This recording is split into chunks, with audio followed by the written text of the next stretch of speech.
صلی علی محمد وآل محمد وعجل.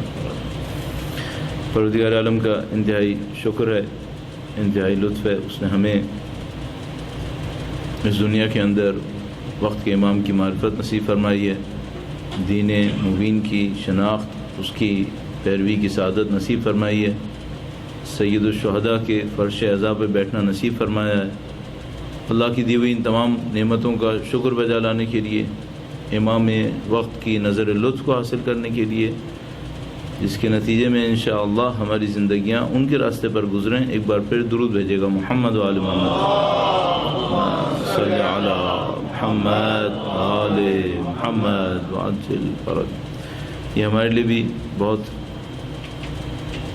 خوشی اور فخر کی بات ہے کہ دنیا میں جہاں کہیں مومنین موجود ہیں ان سے ملنے کا موقع ملے، ہم جائیں، مومنین کی اگر کوئی خدمت ہم بھی کر سکیں تو ہم بھی کر سکیں.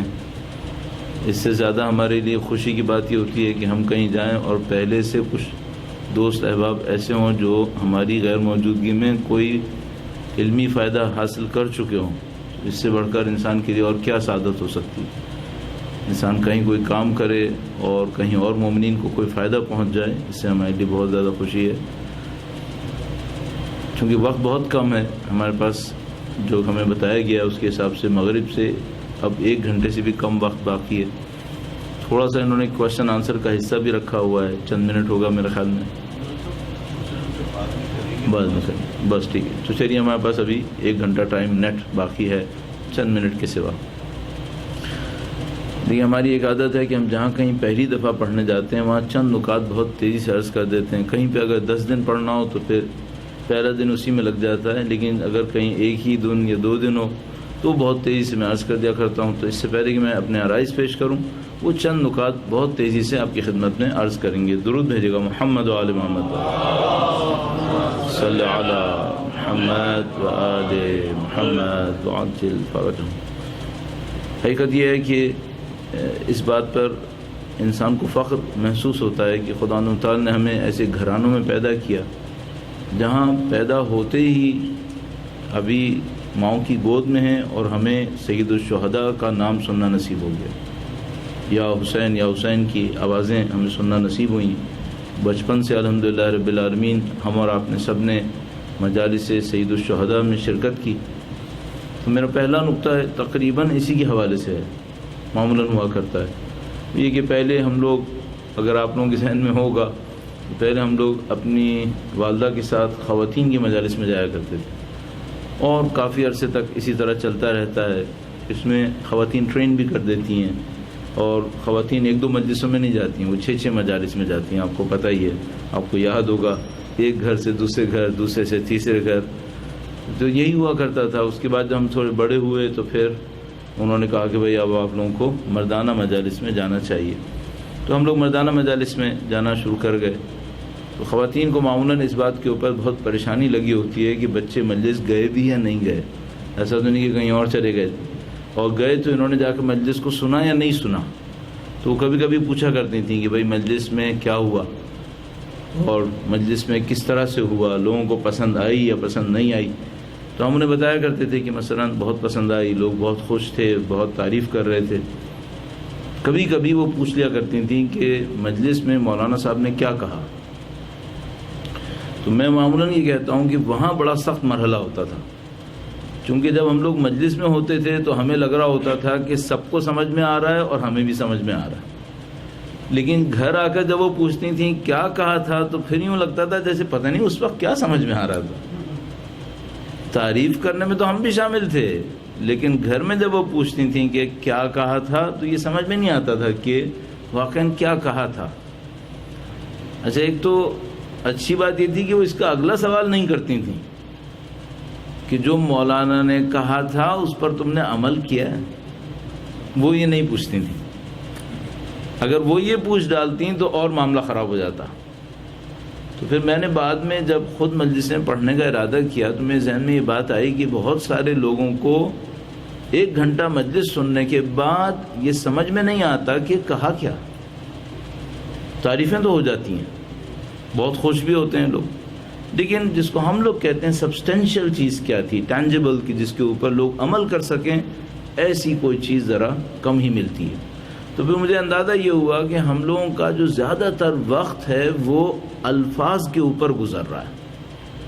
سبسٹنس کم ہے اس کے اندر، پریکٹیکل سبسٹنس. کچھ چیزیں ایسی کہی جا رہی ہیں جو بہت اچھی ہیں، بہت ضروری ہیں، لیکن اس کا تعلق کیا ہے، کس طرح سے ہماری زندگی سے کیسے کنیکٹڈ ہوگا، یہ ہمیں بہت کم پتہ ہے. تو ہم نے اپنے لیے طے کیا. اچھا، ہمیں ایک اور بات بھی سمجھ میں آئی اس کے ساتھ ہی کہ اس کی بہت ساری علت اور اس کا ریزن ایک یہ ہے کہ ہم لوگ خطابت کے اوپر ضرورت سے زیادہ توجہ دے رہے ہیں. اتنی توجہ 50 سال پہلے نہیں دی گئی تھی.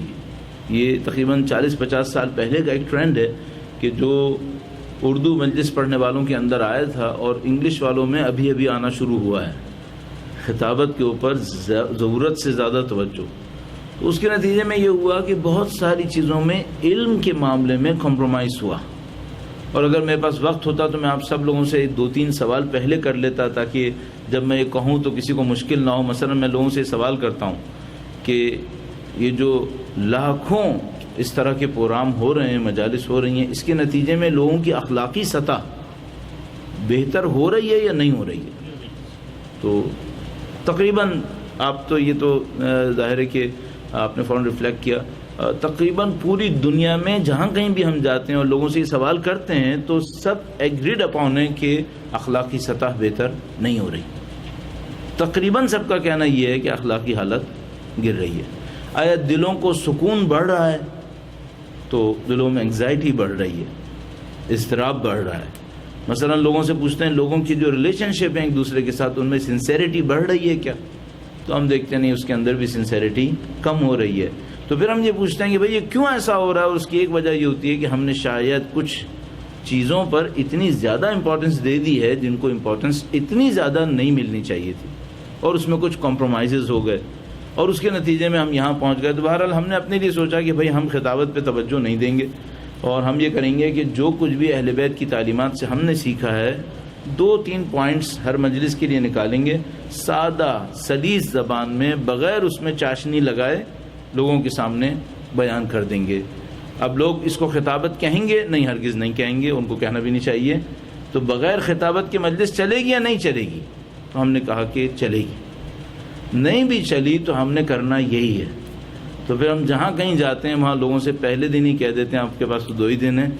وہ یہ کہ اگر کوئی غلطی سے خطابت کے انتظار میں یہاں آ گیا ہے تو میں اس کی خدمت میں عرض کر دوں کہ ہمیں خطابت نہیں آتی ہے، نہ خطابت ہمارا کام ہے، ہم نے یہ کام نہیں کرنا. اس کے لیے پہلے ہی سے معذرت خواہ ہیں. جو کام ہم کریں گے وہ یہ کہ ہر روز اہل بیت کی تعلیمات میں سے چند پوائنٹس نکال کر آپ کی خدمت میں عرض کریں گے، اور اس کے ساتھ ہی دوسرا پوائنٹ لگ جائے گا، اور وہ یہ ہے کہ یہ جو ہم کہیں گے یہ کسی علم کی عیاشی کے لیے نہیں کہیں گے. علم اس صورت میں فائدہ مند ہوتا ہے جب اس کے اوپر عمل ہو، جیسے کہ روایات کے اندر موجود ہے. جتنی باتیں میں آپ کی خدمت میں عرض کر رہا ہوں اس سب کے پیچھے بالکل کنفرم ٹیکسٹ کی روایات موجود ہیں. العلم بلا عمل کالشجر بلا ثمر، اور اس ٹائپ کی روایات ہمارے پاس بہت زیادہ ہیں. میں روایات کو اسکپ کر رہا ہوں جلدی جلدی پوائنٹس کی خاطر. بغیر عمل کے علم بوجھ ہے، قیامت کے دن جواب دینا پڑے گا. آپ کو جتنا علم ملے گا اور عمل نہ آیا تو یہ سمجھ لیجئے آپ نے اپنے سوال نامے کا جو آپ کے پاس اعمال نامہ تھا اس کا بوجھ بڑھا لیا ہے.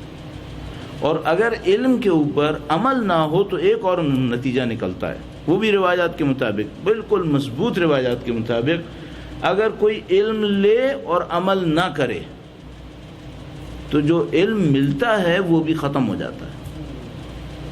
تو آپ کو فوراً سوچنا پڑے گا مثلا ہماری قوم کی علمی سطح کم کیوں ہو رہی ہے. اس کی وجہ یہ نہیں ہے کہ ہمارے پاس مسجدیں کم ہیں، عزاخانے کم ہیں، ایون اسکالرز کم ہیں.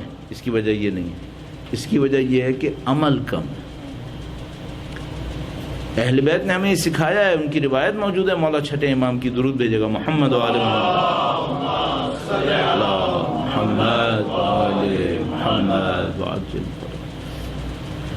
انہوں نے فرمایا کہ جو جانتے ہو اس پر عمل کرو، جو نہیں جانتے وہ خدا سکھا دے گا. جو تم جانتے ہو اس پر عمل کرو، جو نہیں جانتے وہ خدا سکھا دے گا۔ اب اس کا مطلب کیا ہے؟ اگر تم جو جانتے ہو اس پر عمل نہیں کرو گے تو جو جانتے ہو وہ بھی ختم ہو جائے گا۔ عمل کرو گے تو علم بھی بڑھے گا، اور اگر عمل نہیں کرو گے تو جو علم تھا وہ بھی ختم ہو جائے گا۔ اس خاطر قوم کی علمی سطح گر رہی ہے، مجلسیں کم نہیں ہو رہی ہیں بحمد اللہ رب العالمین، مجلسیں بہت تیزی سے بڑھ رہی ہیں بحمد اللہ رب العالمین۔ مراکز بھی آپ کو پتہ ہی ہے کہ کیا ہو رہا ہے، بلکہ مراکز تو سینٹرز تو کچھ زیادہ ہی تیزی سے بڑھ رہے ہیں۔ علم کے ساتھ عمل چاہیے، تو ہمیں جو کچھ بھی کہنا ہے اس کے پیچھے عمل ہونا چاہیے، اور آپ سے ہماری درخواست یہ ہوگی کہ بھائی آپ اسے 1 گھنٹے میں سے کچھ پک کریں کہ آپ نے عمل کیا کرنا ہے، چونکہ اگر آپ عمل نہیں کریں گے تو جو علم ہے اس سے بھی محروم رہ جائیں گے۔ اپنی صحت و سلامتی کے لیے، اور بالاخص مولانا حیدر شیرازی صاحب جو یہاں تشریف فرما ہیں، برسوں سے ہماری ان کی جان پہچان ہے، بہت جلدی ہم لوگ ملتے ہیں، اس دفعہ صرف 22 سال کے بعد ملے ہیں، تو اللہ ان کی صحت و سلامتی میں اور آپ کی صحت و سلامتی میں اضافہ فرمائے۔ درود بھیجے گا محمد و آل محمد، صلی اللہ محمد و آل محمد وعجل فرج۔ ایک تیسرا پوائنٹ بھی ہے، وہ بھی جلدی سے عرض کروں، ودن 10-15 منٹس یہ مسائل نبٹ جائیں۔ اور تیسرا پوائنٹ یہ ہے کہ ہمارے ملک میں اور ہمارے جیسے ممالک میں اور جو باہر وہاں سے گئے ان میں، اور یہ پوائنٹ بھی بیچ میں لگا دوں بریکٹس کے اندر، کہ بہت سارے لوگ جو ہمارے ملک سے مثال کے طور پر 70s میں گئے، مجھے یوں لگ رہا ہے جیسے وہ 70s کے فریزر میں بیٹھ گئے، پوری دنیا آگے چلی گئی، وہ وہیں بیٹھے ہیں۔ تو میں نے لوگوں کو 70s کے، 80s کے، 90s کے فریزرز میں بیٹھے دیکھا ہے، اور نہ صرف بعض اوقات ایسا ہوا کہ لوگ فریزر میں بیٹھے ہیں، بلکہ پورے سینٹرز فریزر میں بیٹھے ہوئے، ہسٹری کے فریزر میں۔ تو میں آپ سے پہلی درخواست یہاں پہ یہ بھی کروں گا کہ برادران محترم اپنے ڈائنامزم کو ختم نہ ہونے دیں، یہ ایک ڈائنامک کمیونٹی ہونی چاہیے۔ البتہ اس ڈائنامزم کا مطلب کیا ہے؟ کیا اصول قربان ہو جانے چاہیے؟ نہیں، یہ ایک علیحدہ مسئلہ ہے، اصول قربان نہیں ہونے چاہیے، لیکن آپ کے اندر ایک ترقی ہونی چاہیے، ڈیولپمنٹ ہونی چاہیے۔ اس کی کیسے ہونی چاہیے اس کو آپ بعد میں دیکھ لیجئے گا، مولانا صاحب تشریف فرمائیں، ان سے آپ پوچھ سکتے ہیں۔ تیسرا پوائنٹ ہمارا یہ تھا کہ ہمارے ہاں یہ ٹرینڈ بہت زیادہ رہا ایک زمانے میں، وہ یہ کہ ہم لوگ مجلس تو کرتے تھے، لیکن مجلس کرنے کے دوران دوسرے لوگوں کو سنانے کی بہت کوشش کرتے تھے، کسی اور کمیونٹی کے اوپر کبھی ضرب لگانے کی، کبھی اشارہ کرنے کی، کبھی طنز کرنے کی۔ اچھا، اب اس میں ایک عجیب لطیف پوائنٹ یہ تھا کہ جس کو ہم سنا رہے ہوتے تھے وہ یہاں بیٹھا نہیں ہوتا تھا، اور اس نے سننا بھی نہیں ہے۔ یعنی اگر وہ باہر بیٹھا ہے اور لاؤڈ اسپیکر کی آواز باہر جا رہی ہے تو شاید وہ کانوں میں روئی ڈال لے گا، لیکن سنے گا نہیں۔ صحیح۔ اب جس کو ہم سنا رہے ہوتے ہیں اور سنا کے خوش ہو رہے ہوتے ہیں وہ تو سنتا نہیں ہے، اور جو لوگ سن رہے ہوتے ہیں ان کے کام کی کوئی بات ہم نے کہنی نہیں ہوتی۔ تو اس سے فائدہ کس کا ہوا؟ نہ ان کا فائدہ ہوا چونکہ انہوں نے سننا ہی نہیں تھا اور وہ یہاں تھے بھی نہیں، نہ ان کا فائدہ ہوا چونکہ ان کے پریکٹیکل ویلیوز کو بڑھانے کے لیے ہم نے کوئی بات ہی نہیں کی، ان کے سامنے یہ ثابت کیا کہ وہ لوگ غلط ہیں۔ اچھا، ہمارا ایک ٹیسٹ ہے ہماری قوم کا، میں اس کو اس طرح سے کہتا ہوں کہ ہم لوگ خود جنت میں جا کر اتنا خوش نہیں ہوتے جتنا دوسرے کو جہنم میں بھیج کے خوش ہوتے ہیں۔ تو میں اگر آپ کو ایک ایسی روایت سناؤں جس میں پتہ چلے کہ آپ سب جنتی ہیں تو آپ کو اتنا مزہ نہیں آئے گا، لیکن میں اگر آپ کو ایسی سناؤں کہ جو دوسرے لوگ ہیں وہ جہنمی ہیں تو آپ کو بہت مزہ آئے گا۔ آپ دیکھیے جو شعر آپ سنیں گے قصیدوں کے، ان میں جب شاعر بتائے گا کہ آپ جنتی ہیں تو لوگ تھوڑی تعریف کریں گے، لیکن اگر کہیں وہ سنا دے کہ مد مقابل جو تھا وہ جہنمی ہو گیا، وہ آگ میں جلے گا، وہ کڑے گا، مرے گا، بہت خوش ہوتے ہیں۔ اس میں خوشی کی کیا بات ہے؟ تو ہم نے اپنی زندگی کے لیے طے کیا کہ بھائی ہمیں دوسروں کو نہیں سنانا ہے، ہمیں اپنے دوستوں کو سنانا ہے، جو یہاں بیٹھے ہیں ان کے کام کی بات کہنی ہے، دوسری کمیونٹیز سے ہمارا فی الحال کوئی تعلق نہیں ہے.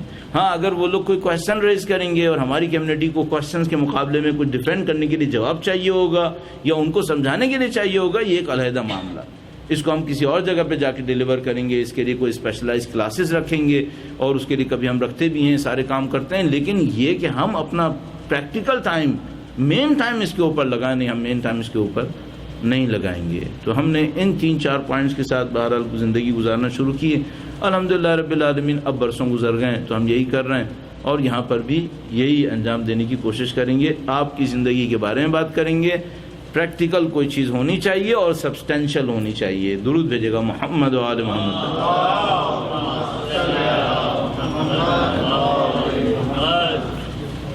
اچھا، ہمارے پاس آنے سے پہلے جو ٹاپک اناؤنس ہوا، یہ وہ ٹاپک تھا جو ہم نے پاکستان سے نکلتے وقت اپنے ذہن کے اندر رکھا تھا، اور ہم نے سوچا کہ اس ٹاپک کے اوپر بات کرنا بہت ضروری ہے. اوور آل جو ٹاپک ہے وہ یہ ہے کہ آپ اپنی پرسنل ڈیولپمنٹ کیسے کریں کہ آپ کی کمیونٹی بھی ڈیولپ ہو جائے. جو اوور آل ٹاپک ہے ہمارے پاس وہ یہ ہے. لیکن یہ ہے کہ ہم ہر جگہ جہاں جاتے ہیں اس کے تقاضوں کو دیکھتے ہوئے، ریکوائرمنٹس کو دیکھتے ہوئے اس کے اندر تھوڑا سا چینج لے کر آتے ہیں. تو میں یہاں پر ایک پوائنٹ سے شروع کرنے کی کوشش کرتا ہوں، اور اللہ سے دعا کرتے ہیں بحق اہل بیت ہمیں ان کے علم سے فائدہ اٹھانے کی سعادت نصیب فرمائے انشاءاللہ. ایک بار پھر درود بھیجے گا محمد و آل محمد. صلی علی محمد و آل محمد وعجل فرجهم. وقت کے امام کے حضور ادائے احترام کے لیے ایک بار پھر درود بھیجے گا محمد و آل محمد. صلی علی محمد و آل محمد وعجل فرجهم. ایک بار پھر درود بھیجے گا محمد و آل محمد. صلی علی محمد و آل محمد وعجل فرجهم.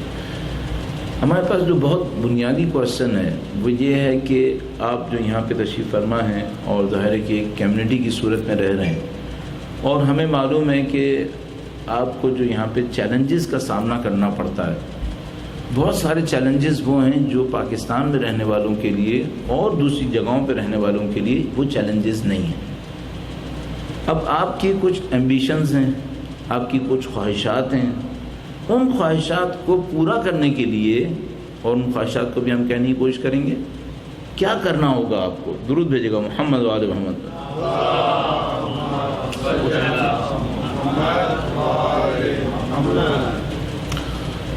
اور یہ میں کیوں آپ کی خدمت میں عرض کر رہا ہوں؟ دیکھیے، ایک مثال سے عرض کروں گا.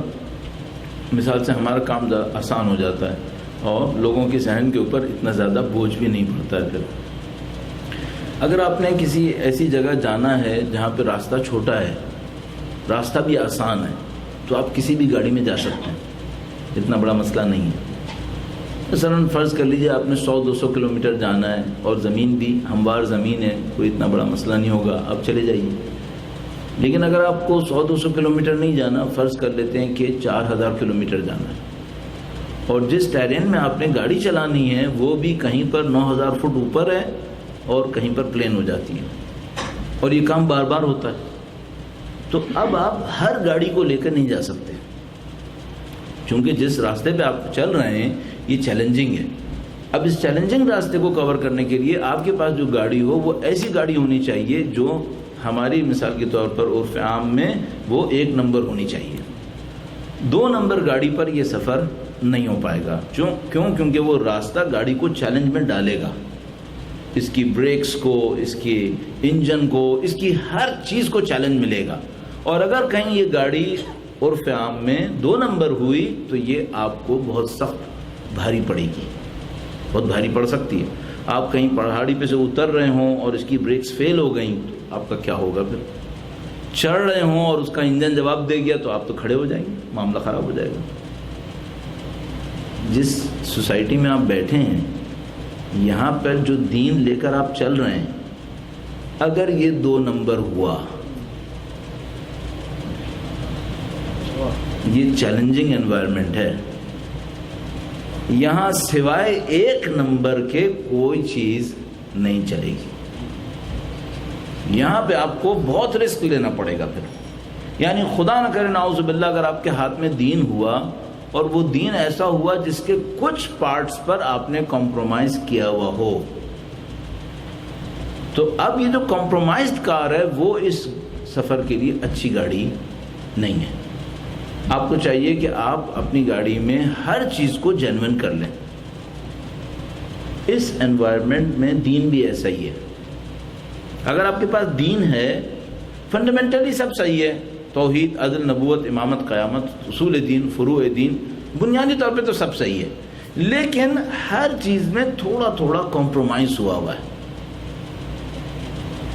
اگر چیلنج نہ ہو تو چل جاتا ہے، لیکن جیسے ہی چیلنج آئے گا، اور فرض کریں خدا نہ کرے نعوذ باللہ توحید کے عقیدے میں تھوڑا سا کمپرومائز ہے.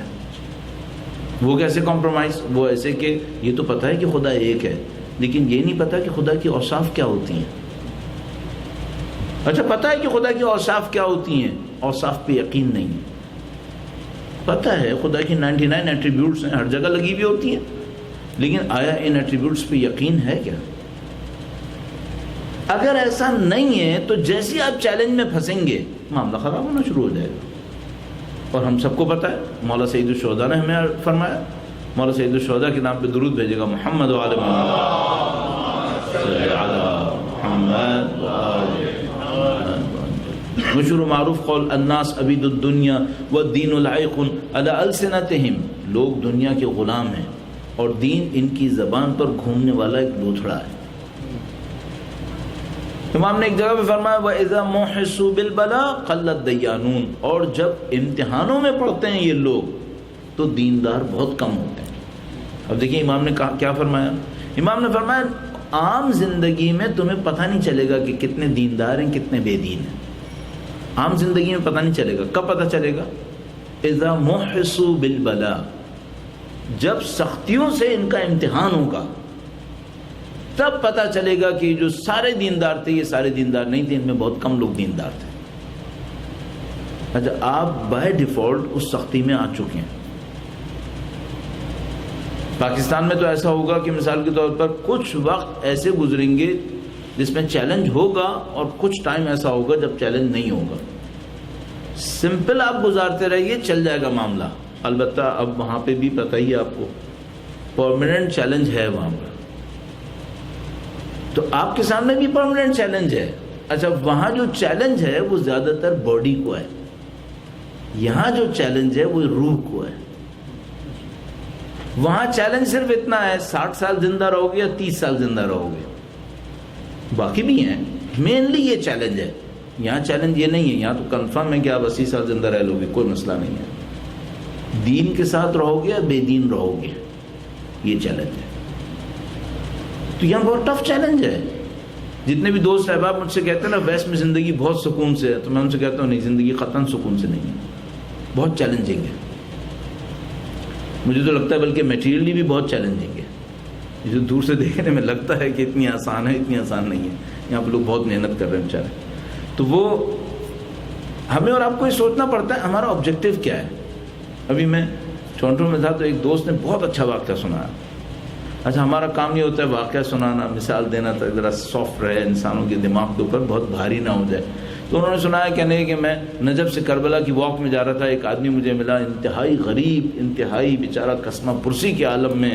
اس کی شکل اور اس کی حالت دیکھ کے لگ رہا تھا کہ بھائی اس کو کچھ پیسہ دینا بہت ضروری ہے، اس کو بہت سخت ضرورت ہے. تو وہ انتہائی غریب آدمی ان کے سامنے آیا اور اس نے پوچھا کہ تم کیا کربلا سے آئے ہو؟ تو انہوں نے کہا نہیں بھائی میں کربلا سے نہیں آیا. تو اس نے کہا کہ تم نجف سے آئے ہو؟ اس نے کہا نہیں میں نجف سے بھی نہیں آیا. تو اس نے کہا کہ مثلا مشہد یا قم سے آئے ہو؟ تو اس نے کہا نہیں میں کہیں سے نہیں آیا، میں تو ٹورنٹو سے آیا ہوں. پھر ان کو احساس ہوا کہ اس کو پتہ ہی نہیں ٹورنٹو ہے کیا چیز. تو وہ اپنا لگا رہا. اس نے کہا کہ اچھا جہاں پہ تم رہتے ہو وہاں کوئی امام معصوم کا مقبرہ ہے کیا؟ میں نے کہا نہیں بھائی وہاں کچھ نہیں ایسا. تو اس نے کہا کوئی امام زادہ؟ اس نے کہا نہیں بھائی وہاں کوئی امام زادہ نہیں ہے، کوئی امام معصوم نہیں، کچھ نہیں ہے وہاں پہ. تو اس نے ایک عجیب سوال پوچھا، کہنے لگا جب تمہارا دل بھرتا ہے تو تم کہاں جاتے ہو؟ پھر جب تمہیں غم ہوتا ہے کہاں جاتے ہو تم؟ تو انہوں نے کہا کہ اصل میں ہمارے پاس ایسی کوئی جگہ نہیں ہوا. تو کہنے لگا اس نے مجھے سینے سے لگا کر کہا میرا غریب بھائی. اب غریب کی ڈیفینیشن چینج ہو گئی. کن کا وہ مجھے دلاسا دینے لگا کہ میرا غریب بھائی یہ بیچارہ اس کے پاس کوئی جگہ نہیں، اب میرے سینے سے لگ۔ ہم سمجھ رہے ہیں وہ غریب ہے، وہ کہہ رہے بھائی تو غریب نہیں ہے، میں غریب نہیں ہوں، تو غریب ہے۔ کیوں؟ یہ کہہ رہا ہے غریب وہ ہوتا ہے جس کا سرپرست نہ ہو۔ میرا تو سرپرست ہے، میرے پاس تو مقبرہ ہے، امام سے ایک اٹیچمنٹ ہے، تو غریب ہے، تو کہاں بیٹھا ہے؟ اچھا یہ سمجھ رہا تھا کہ پیسہ ہونا امیر ہے، اس نے ڈیفینیشن چینج کر لی، اس نے کہا بھائی تم غلط سمجھ رہے ہو۔ آپ کو اپنے دماغ میں یہ کلچر بچانی پڑے گی۔ دیکھیے پوائنٹ کیا ہے یہاں پہ، ہم لوگ سمجھ رہے ہیں ہمیں رسم بچانی ہے، ریچولز بچانے ہیں۔ نہیں، ریچولز تو بچانا ہی ہے، ریچولز کے پیچھے کلچر ہے، وہ بچانی ہے، وہ ہاتھ سے نکل رہی ہے۔ ابھی دیکھیں نا، اس نے غریب کی جو ڈیفینیشن دی اس سے ہم زیادہ فیملیئر ہیں۔ غریب کی ڈیفینیشن ہمارے نزدیک کیا ہے؟ وہ آدمی جس کے پاس پیسہ نہیں ہے، وہ غریب ہے۔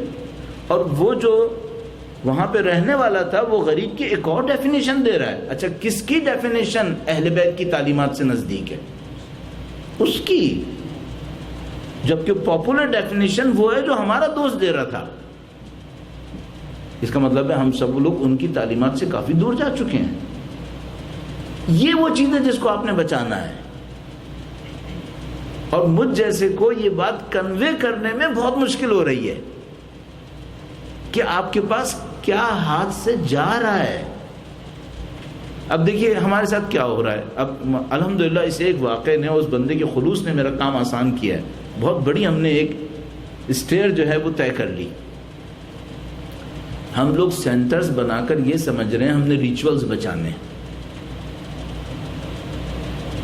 رسم و رواج کو بچانا ہے۔ نہیں، رسم و رواج تو بچائیں گے آپ، وہ تو بہت ضروری ہے۔ رسم و رواج کے پیچھے ایک پرٹیکولر کلچر ہے، خاص، بہت ہی زیادہ اسپیسیفک کلچر۔ مشکل یہ ہے کہ اس وقت سینٹرز بن رہے ہیں اور کلچر جا رہی ہے، کلچر جا رہی ہے۔ آپ کو اس پہ محنت کرنی ہے کسی طریقے سے۔ اب ہمیں اور آپ کو اگر کسی لیول کے اوپر جا کر اس کو سمجھنا ہے اس بات کو، تو ہمیں سب سے پہلے یہ سمجھنا پڑے گا کہ بھئی وہ ریڈ لائن ہماری ہے کہاں پر، ریڈ لائن کہاں پر ہے۔ اچھا ہم لوگ کیا سمجھ رہے تھے، میں دو تین پوائنٹس عرض کر رہا ہوں اپنی ریڈ لائنز کی جو ہم لوگ سمجھتے ہیں، اور جو ریڈ لائن ہونی چاہیے تھی وہ کیا ہونی چاہیے تھی اس کو بھی عرض کرنے کی کوشش کرتا ہوں۔ درود بھیجے گا محمد و آل محمد۔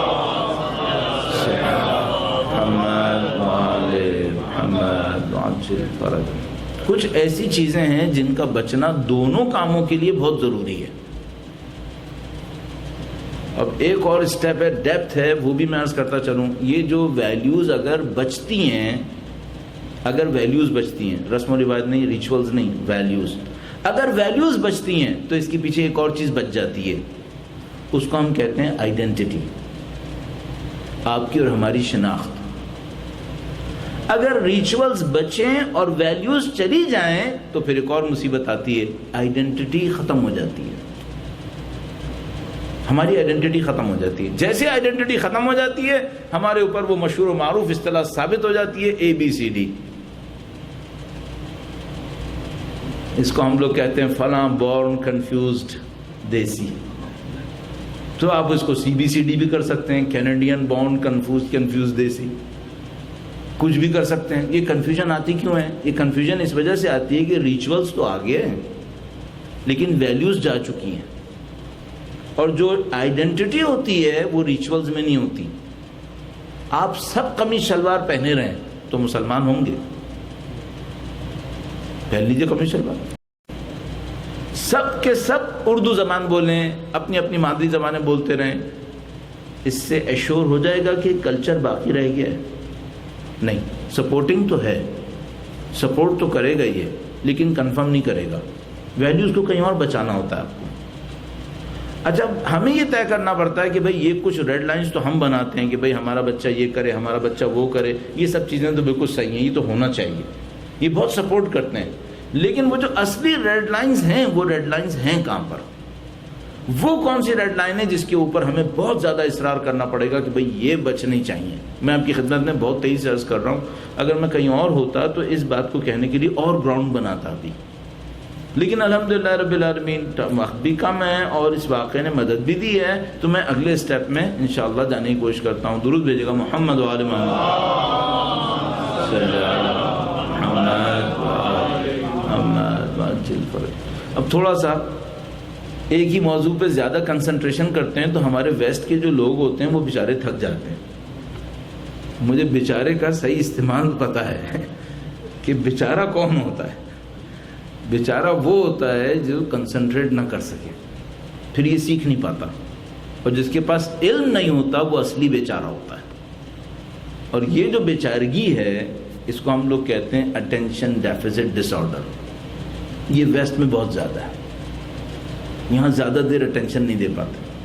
تو اچھا پاکستان ہندوستان میں بھی ایسے ہی ہوتا جا رہا ہے. کیوں؟ کارٹونز بہت زیادہ دیکھتے ہیں، ایک سیکنڈ میں فریم چینج ہوتا رہتا ہے، تو یہ سمجھتے ہیں یہاں پر بھی ہاتھ مار مار کے فریم چینج کرنا چاہیے.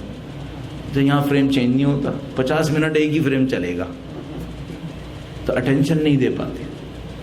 اب اس اٹینشن کے ڈس آرڈر کو بچانے کے لیے ہمارے جیسے لوگ کیا کرتے ہیں، کبھی کوئی لطیفہ سناتے ہیں، کبھی کچھ ہنسا دیتے ہیں، کبھی ادھر ادھر سے لاتے ہیں، تو پھر کسی طریقے سے معاملہ چل سکے. اب دیکھیے میں نے بریک ڈالا بیچ میں کہ کہیں آپ کا ذہن نہ تھک جائے، اور پھر دوبارہ ٹاپک پہ واپس آتے ہیں کہ بھئی آپ کون سی ویلیوز بچانا چاہ رہے ہیں. جن ویلیوز کو بچانا چاہ رہے ہیں میں اس سلسلے میں عرض کروں گا. بھئی آپ کے پاس ایک تقسیم ہے، مسلمان ہے، یہودی ہے، عیسائی ہے، ہندو ہے، کیا ہے وہ مذہب کے اندر. ایک تقسیم یہ ہے. مجھے لگا کہ یہ ڈویژن جو ہمارے پاس ہے، مسلمان، ہندو، یہودی، عیسائی، ان سب کے پیچھے ایک اور ڈویژن بھی ہے. ان سب کے پیچھے نہیں بلکہ پیرالل ایک اور ڈویژن بھی ہے. وہ کیا ہے؟ وہ یہ ہے، یہ خدا کا بندہ ہے یا اپنا بندہ ہے. ایک آدمی ہوتا کرسچن ہے لیکن ہوتا بندہ خدا ہے. ایک آدمی ہوتا مسلمان ہے لیکن خدا کا نہیں ہوتا. اچھا اس کے سمبولک ایکسپریشنز کیا ہیں؟ کیونکہ ہمیں ہر چیز کی تہ تک پہنچنے کے لیے کچھ سمبلز کو پکڑنا پڑ جاتا ہے. دیکھیے اگر ایک آدمی آپ سے کہے جو میرا دل چاہے گا میں وہ کروں گا، جو میرا دل چاہے گا میں وہ کروں گا. اب آپ بتا دیجئے یہ مسلمان ہو، یہودی ہو، سکھ ہو، ہندو ہو، کوئی بھی ہو، یہ آدمی اللہ کا بندہ نہیں ہے. یہ کس کا بندہ ہے؟ اپنے من کا بندہ ہے.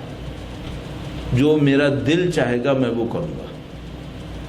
یہ کرسچن ہو، کوئی بھی آئیڈینٹی اپنے اوپر لگائے کہ میرا ریلیجن یہ ہے، میں اس سے کہوں گا بھائی تیرا ریلیجن یہ نہیں ہے، تیرا ریلیجن ہے نفس پرستی، تو نفس پرست ہے.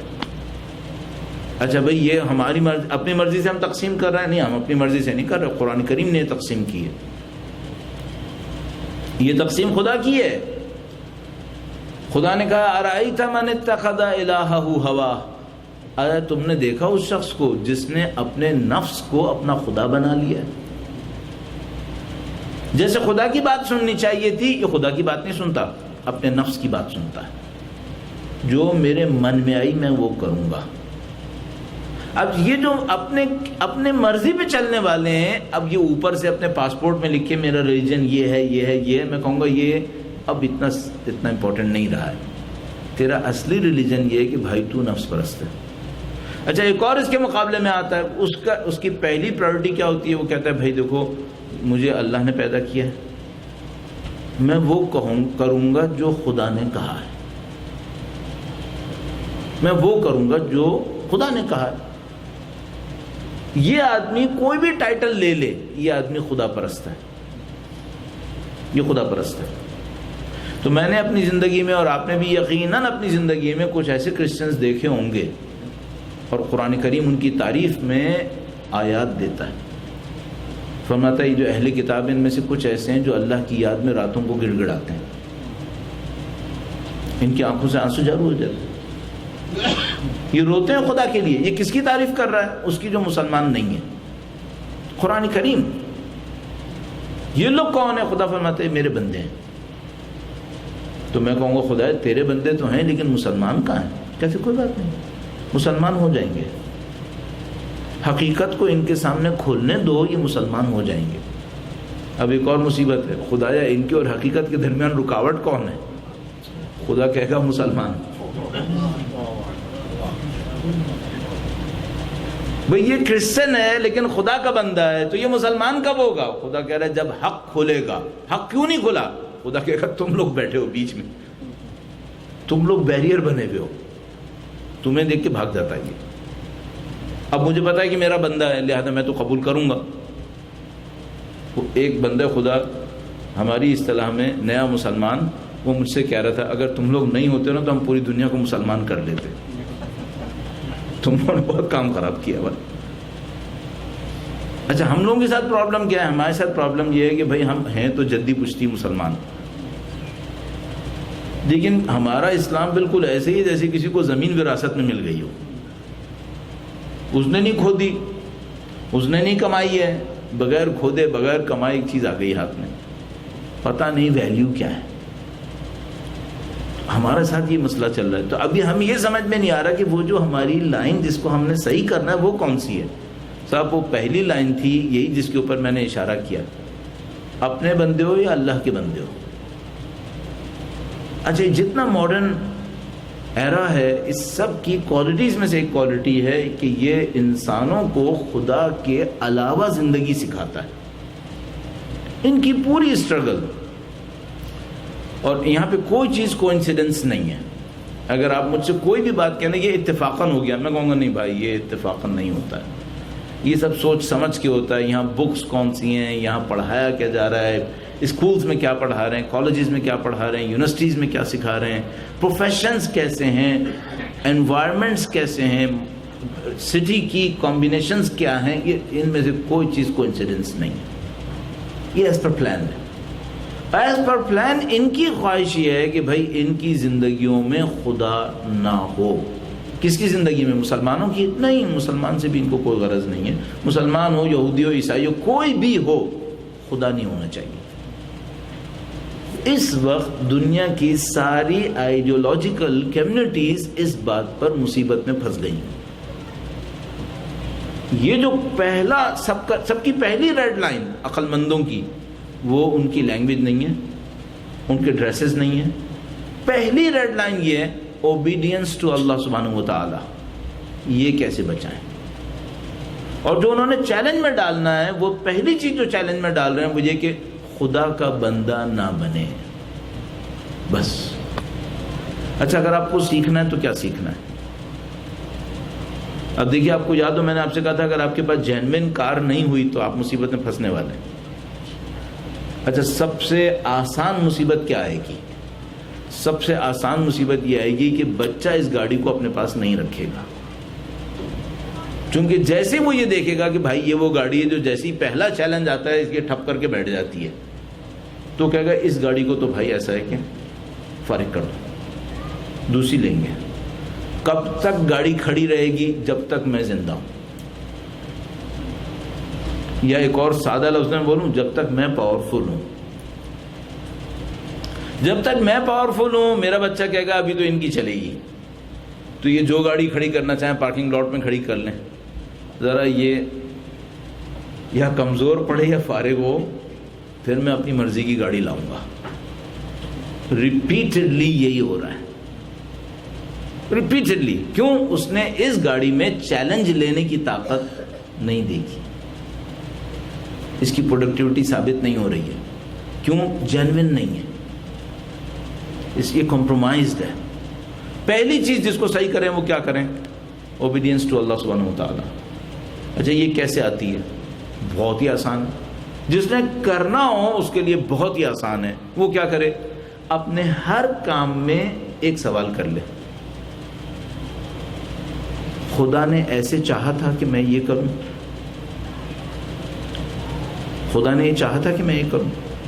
اب میں اس کی ایک دو مثالیں آپ کی خدمت میں عرض کر دوں۔ بہت سمپل فارمولہ ہے یہ، انتہائی سمپل ہے، اس میں نہ کچھ پڑھنے کی ضرورت پڑتی ہے نہ کچھ کرنے کی ضرورت پڑتی ہے، ایک سوال کرنا ہوتا ہے۔ میں آپ کی خدمت میں عرض کرتا ہوں، درود بھیجیے گا محمد و آل محمد۔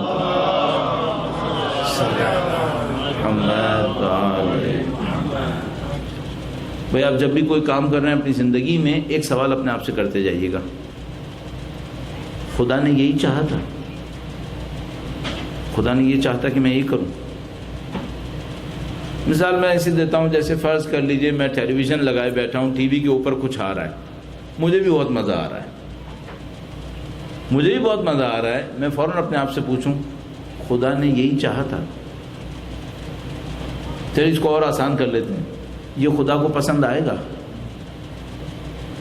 یہ جو میں کر رہا ہوں یہ خدا کو پسند آئے گا؟ اچھا، خدا کو پسند آنے کا مطلب کیا ہے؟ خدا ہے، اس کا نبی ہے، اس کا امام ہے، ان سب کی پسند میں کوئی فرق نہیں ہوتا. تو آپ جیسے ہی کوئی کام کر رہے ہو اپنے آپ سے ایک سوال پوچھے گا، وقت کے امام دیکھیں گے انہیں پسند آئے گا؟ سمپل کوشچن،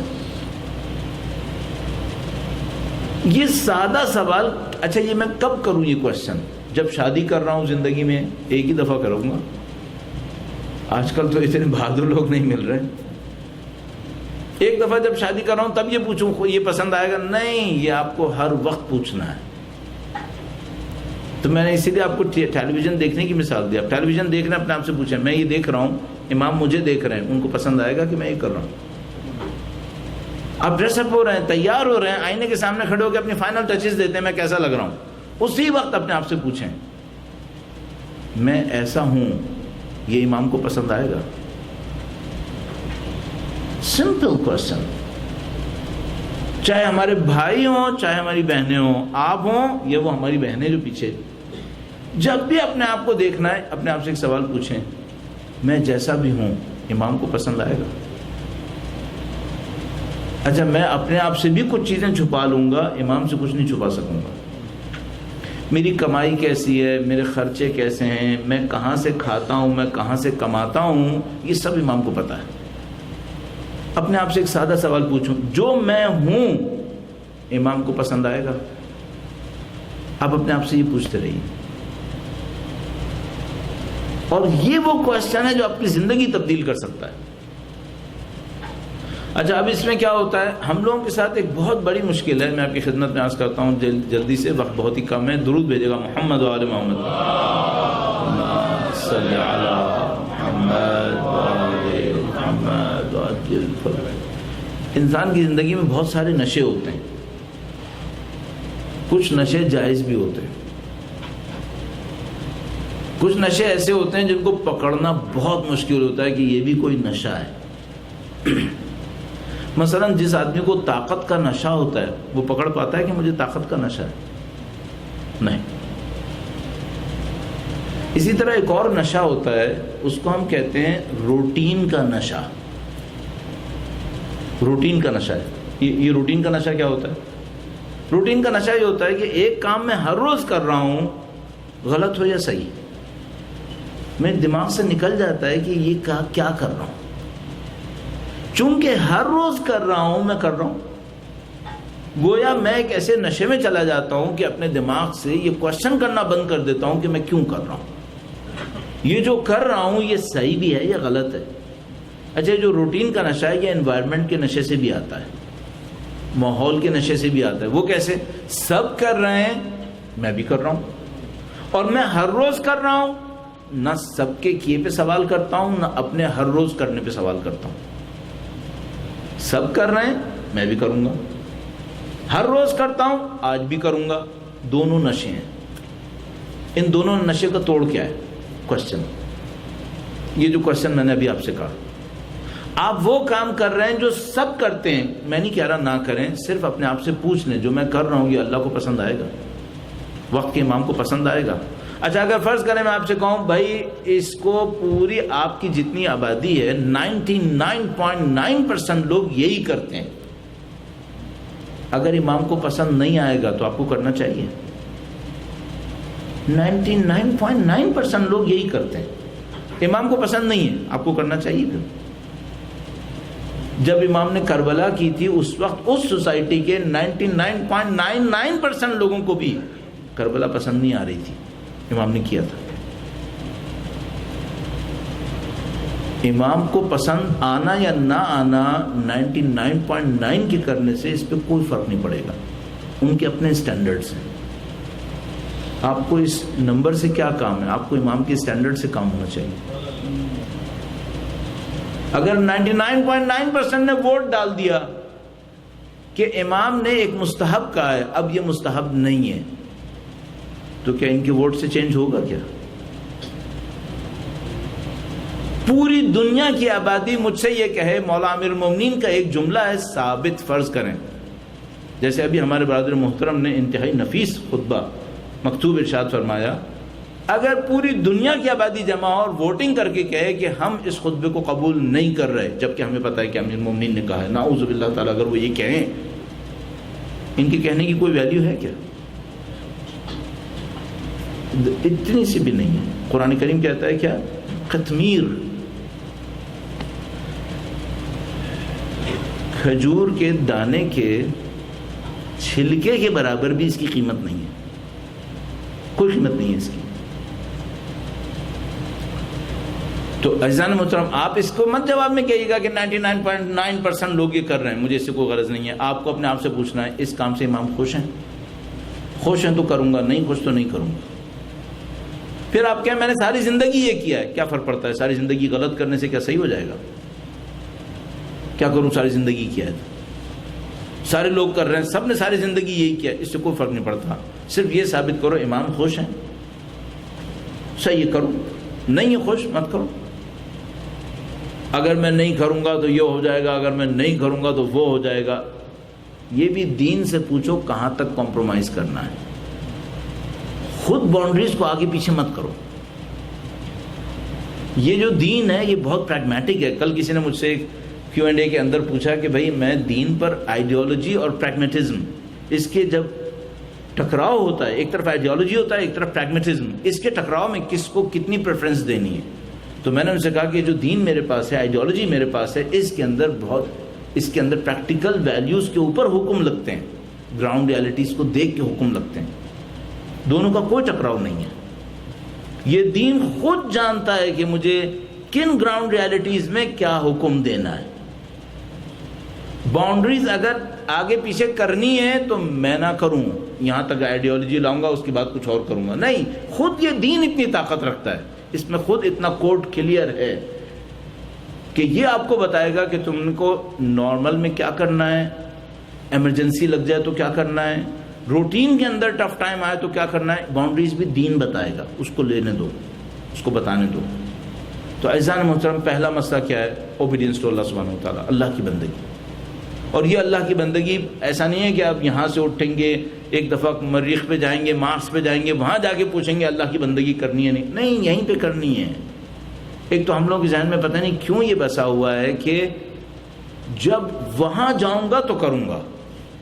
ابھی کچھ دن پہلے کسی نے بتایا کہ ہمارے پاس ایک گروپ حج پہ جا رہا ہے، آپ اس کے لیے کچھ کہیں، تو مجھے یاد آیا کہ میں خود 1990 کے قریب 2000 کے قریب پہلی دفعہ 1991-2 میں گیا تھا، اور اس کے بعد 2000 میں گیا تھا۔ تو 2000 کے قریب میں حج پہ جا رہا تھا، اس زمانے میں ایک اسکول میں پڑھاتا تھا، تو اسی سال 4-5 لوگ ٹیچرز حج پہ گئے تھے، تو انہوں نے اسکول والوں نے سب کے لیے پروگرام کیا، اور جتنے بھی حاجی جا رہے تھے ان سے کہا کہ آپ لوگ 2-3 منٹ جو ہے وہ کچھ بولیں، تو ہم سے بھی کہا کہ بولیں، تو ہم نے کہا کہ بھائی ٹھیک ہے، حج پہ تو ہم جا رہے ہیں، اور وہاں جا کر ہم کہیں گے لبیک اللہم لبیک، خانہ کعبہ کے برابر کھڑے ہوں گے، لیکن یہ جو ہم نماز میں ابھی کہتے ہیں اللہ اکبر، یہ لبیک کے ایکویلنٹ نہیں ہے کیا؟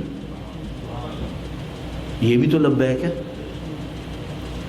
آپ کہہ رہے ہو جب میں حج پہ جاؤں گا نا پھر میں ایسا روؤں گا اللہ کے سامنے کھڑے ہو کر، یہیں پہ رو لو، اللہ تو یہاں بھی ہے۔ جب میں کہوں گا لبیک اللہم لبیک تو میں سینہ چاک کر کے کہوں گا اللہ اکبر، اسی طرح کہہ لو۔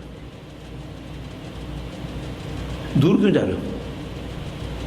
اور اگر دور جا رہے ہو نا تو پھر وہاں جا کے بھی نہیں کہو گے، اس کا مطلب ہے وہاں جا کے کہو گے ابھی تو 42 ڈگری ہے نا، کسی دن 32 میں آؤں گا پھر کہوں گا، نہیں کہنا ہے پھر تم نے، یہیں کہو، اوبیڈینس یہیں پہ دکھاؤ۔ پردہ کرنا ہے یا نہیں کرنا ہے؟ خانہ کعبہ جا کے پردہ کروں گا، کیوں یہاں پہ کیوں نہیں کر رہے؟ یہیں پہ کرو۔ میوزک، خانہ کعبہ جاؤں گا پھر میوزک نہیں سنوں گا، ابھی یہیں پہ کر لو بھائی، جو غلط ہے اس کو یہیں پہ چھوڑو، جو صحیح ہے اس کو یہیں پہ کرو۔ پہلے یہ ہوگا پھر کروں گا تو اس کا مطلب یہ کبھی نہیں ہوگا، پھر یہ کبھی نہیں ہونا ہے۔ اور میں ایک آخری جملے، چونکہ ہم مغرب سے بالکل نزدیک ہو رہے ہیں، آخری جملے میں آپ سے ایک بات عرض کروں گا، اور اس کے اوپر اس کو سمرائز بھی کرنا ہے اور ختم بھی کرنا ہے، اور اس کے اندر اور پوائنٹس ظاہر کل کمی ایڈ کرنے کی کوشش کریں گے اگر آپ کے اندر حوصلہ ہوا اس کا سننے کا انشاءاللہ۔ ایک آخری بات اور کہوں گا، یہ جو زمانہ ہے یہ ہمیں لگ رہا ہے وقت کے امام کا بہت قریبی زمانہ ہے، ہمیں یوں لگ رہا ہے، غلط بھی ہو سکتے ہیں۔ اچھا، انہوں نے ہم سے کہا بھی ایسا ہی ہے، اہل بیت نے ہم سے کہا ہے کہ یہ مت کہنا 2 دن بعد آئیں گے، ہمیشہ کہنا ابھی آئیں گے۔ ایک کام کر لیجئے، ویسے تو کل آپ کا ورکنگ ڈے، آپ کے پاس سوچنے سمجھنے کا بھی ٹائم نہیں ہوگا، ویسٹ میں رہنے والوں کو بیچاروں کو سوچنے سمجھنے کا بھی ٹائم نہیں ہوتا بیچارے۔ ایک کام کر لیجئے گا، 2-4 منٹ نکال کر اپنے آپ سے ایک سوال کیجئے گا، بہت سمپل کوشچن۔ میں جانتا ہوں میں کیا ہوں، میں کون ہوں، کس کا کھایا ہے، کہاں سے لایا ہوں، کہاں میں نے دیا ہے، سب مجھے پتا ہے، پیسے بھی، عادتیں بھی، خصلتیں بھی، جو بھی میرا کیریکٹر ہے، سب کچھ مجھے پتا ہے میں کون ہوں۔ اپنے آپ سے کہیے گا، امام کے لشکر کا سپاہی بننے کے لیے میرا جیسا ایلیجیبل ہے؟ میرا جیسا آدمی ان کے لشکر میں ایک پارٹ بنے، میں ایلیجیبل ہوں اس کا؟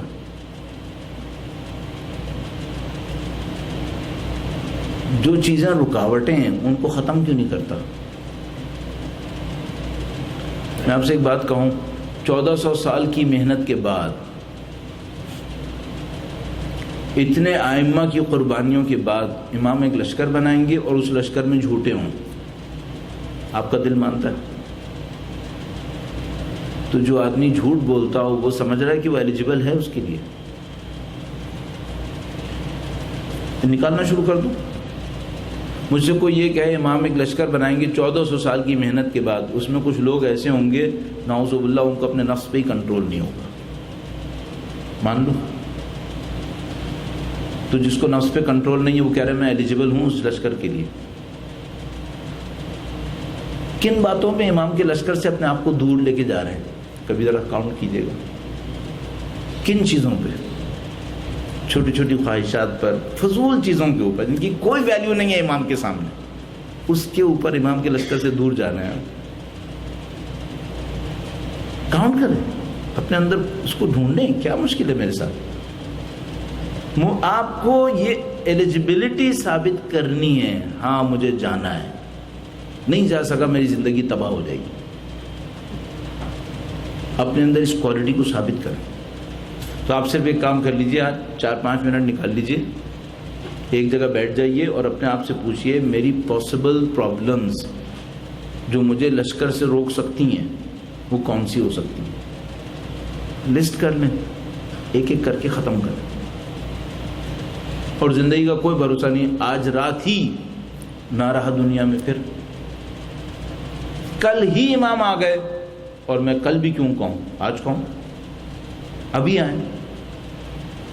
کتنے فیصد پاسبلٹی ہے کہ میں امام کے لشکر میں جانے والا ہوں؟ اور رکاوٹیں کیا ہیں؟ میں بعض اوقات یہ سوچتا ہوں رکاوٹیں بہت ہی فضول چیزیں ہیں، چھوٹی چھوٹی چیزیں بہت فضول ہیں، ان کی کوئی ویلیو نہیں ہے، یہ رکاوٹ بن رہی ہو، اس کو دور کرنا ہے آپ نے۔ اور پریکٹیکل لائف میں رہیے، گراؤنڈ ریالٹی کو، اپنی گراؤنڈ ریالٹی کو سب سے پہلے فیل کرنے کی کوشش کریں، آپ کہاں کھڑے۔ اگر آپ یہ کام کر گئے، اس سے آپ کی انڈیویجول سکسیس بھی ہے، اسی میں آپ کی کمیونٹی کی سکسیس بھی ہے، اور اسی میں آپ کی ڈیولپمنٹ بھی ہے، پھر آپ کا میسج دوسروں کو پہنچے گا۔ وہ سارے اسٹیپس جو کبھی انشاءاللہ موقع ملے تو آپ کی خدمت میں عرض کریں گے۔ اللہ سے دعا کرتے ہیں، مولانا صاحب ہوتے تو مولانا صاحب سے ریکویسٹ کرتا ہوں میں کہ وہ دعا فرمائیں، لیکن مغرب کا وقت نزدیک ہے، اچھا ہے، دعاؤں کی قبولیت کا وقت ہوتا ہے، خدا تعالیٰ سے دعا کرتے ہیں پاک پروردگار اس قلیل کو اپنی بارگاہ میں قبول فرما۔ اے پاک پروردگار تجھے واسطہ محمد و آل محمد کا، قرآن و اہل بیت کا واسطہ، ان کی نورانیت سے ہمارے دلوں کو منور فرما۔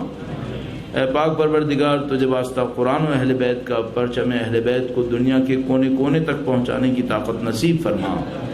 اے پاک پروردگار تجھے واسطہ اہل بیت اطہار سلام اللہ علیہم اجمعین کی قربانیوں کا سید و سردار مولا اور آقا امام آخر الزماں کے ظہور میں تعجیل فرما، ہمیں ہماری اولادوں کو ان کے جانثاروں میں قرار فرما، ہماری زندگیوں کا اختتام ان کی نصرت کی راہ میں شہادت قرار فرما۔ ربنا تقبل منا انك انت السميع العليم بجاہ محمد وآلہ الطاہرین۔ درود بھیجیں محمد و آل محمد۔